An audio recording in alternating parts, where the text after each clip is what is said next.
and which sectors is accountable for it. Because on a global note, we could just say, okay, maybe it's transportation, energy, and all. But it's good that way that we have different countries with their own different varied carbon footprints. That makes it better, easier.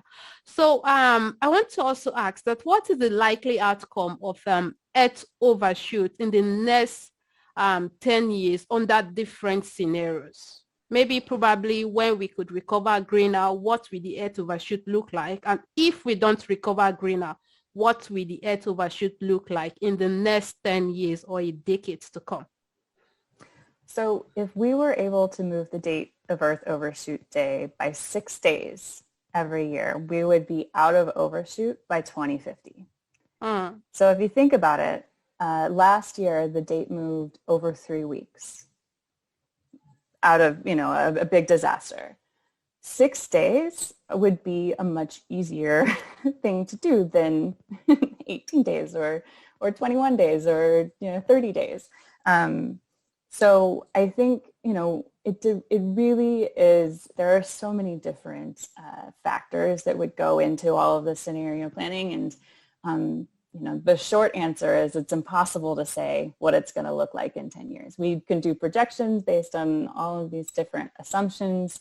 But really, whether it is the worst case scenario or the best case scenario, we have the ability to make things better. So when we're talking about overshoot and we're talking about sort of degrees warming, if we're talking about global warming, there is a difference between moving the date, 30 days and moving the date 2 days in terms of the real world outcomes for how we experience the planet.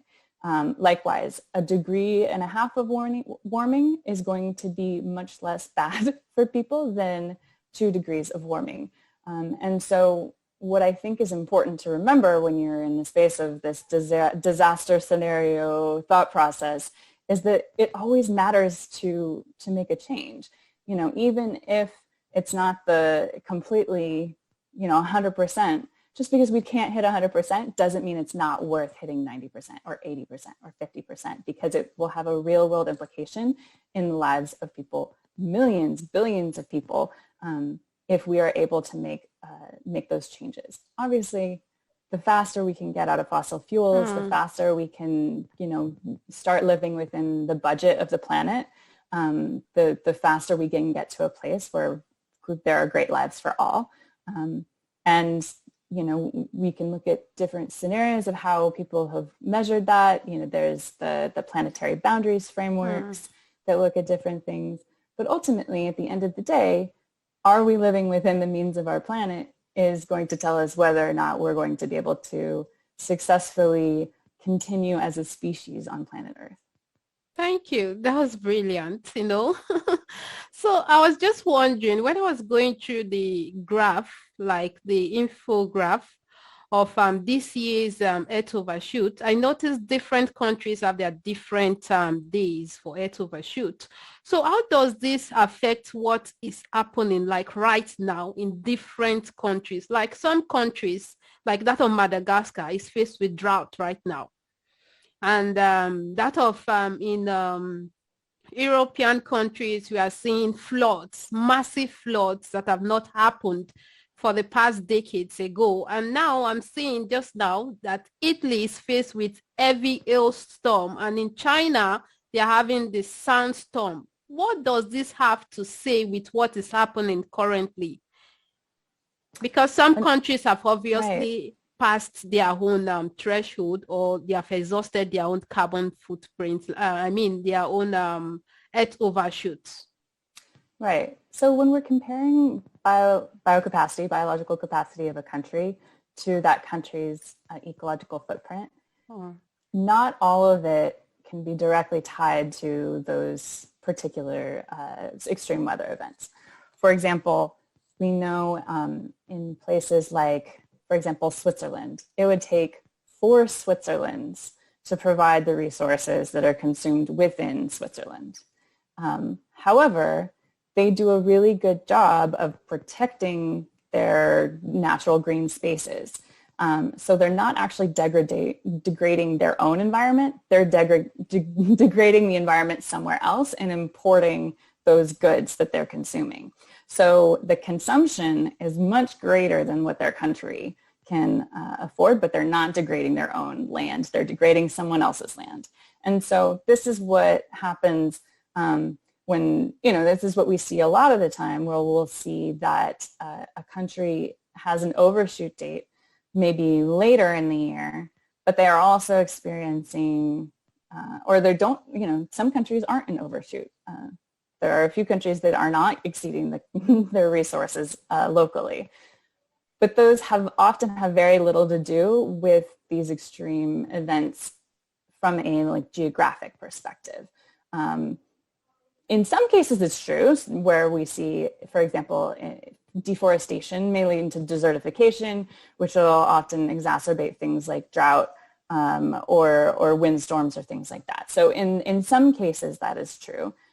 Likewise, if there is overconsumption or cutting down in the rainforest, and we see that turned into grazing land, that leads to local issues. But in other cases, the climate change impacts that are causing these extreme weather events have very little to do with what's happening locally in terms of consumption, and have more to do with what's happening at a global level and changing climate patterns.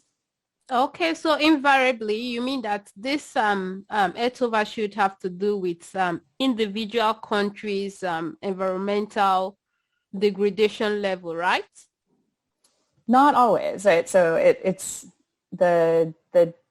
the consumption has to do with how much is being consumed in the country, but we're looking at that from so the consumption perspective means that could be consumed from a different country.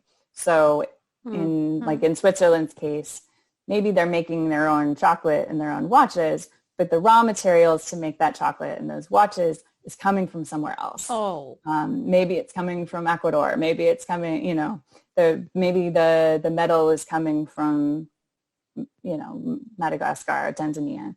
And so when we're looking at overshoot days, it's just looking at what's being consumed in the country compared to the biological capacity of the planet if everyone lived like someone in that country. So it's challenging. It's a little bit tricky to wrap your head around, but at the end of the day, it has more to do with the total consumption than what's actually in the country.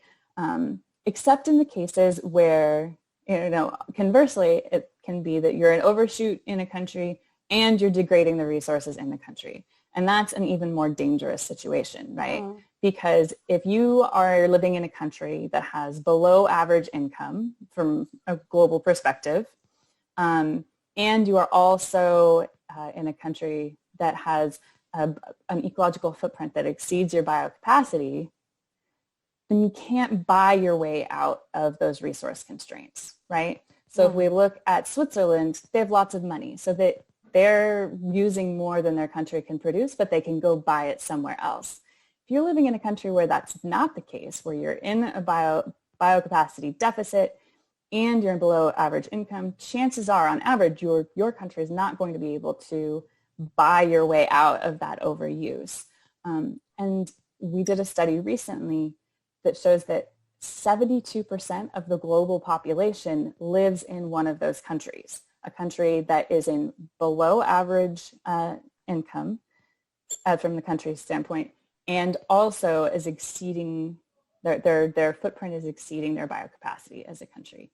And this is a huge, huge issue, because it means in those countries, that 72% of the population is really at risk of what comes next in terms of of climate change and continued resource constraints, making it all the more important that as we talk about strategies to mitigate against climate change, but also to create better lives and make people's increase access and ability to thrive, increase longevity, all of these things.